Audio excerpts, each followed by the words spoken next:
থেকে কনফার্ম হলো। মামলা করবে তো সেটা কোর্ট।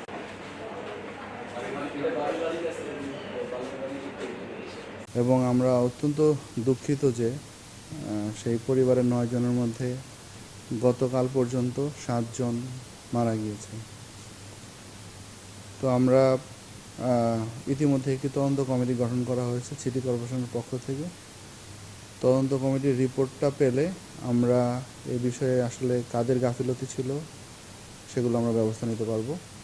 আমরা ইতিমধ্যেই যে পরিবারের যারা সদস্য যারা বেঁচে আছেন তাদের খোঁজ খবর নিয়েছি এবং তাদের পাশে থেকে তাদেরকে আমাদের সরকারের পক্ষ থেকে আমরা তাদেরকে 2,05,000 টাকা আমরা তাদেরকে আর্থিক সহায়তা প্রদান করেছি।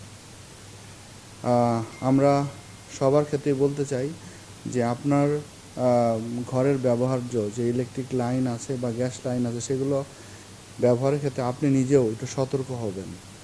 আমরা যেন কখনো অসতর্কভাবে আমরা অনেক সময় যে লাইনগুলো ব্যবহার করি বা ঘরের প্রতি অনেক সময় অসতর্ক দৃষ্টি থাকার কারণে অনেক সময় আবার দুর্ঘটনা ঘটে। তবে তদন্ত রিপোর্ট আসার পর আমরা সেটি নিশ্চিত হতে পারব।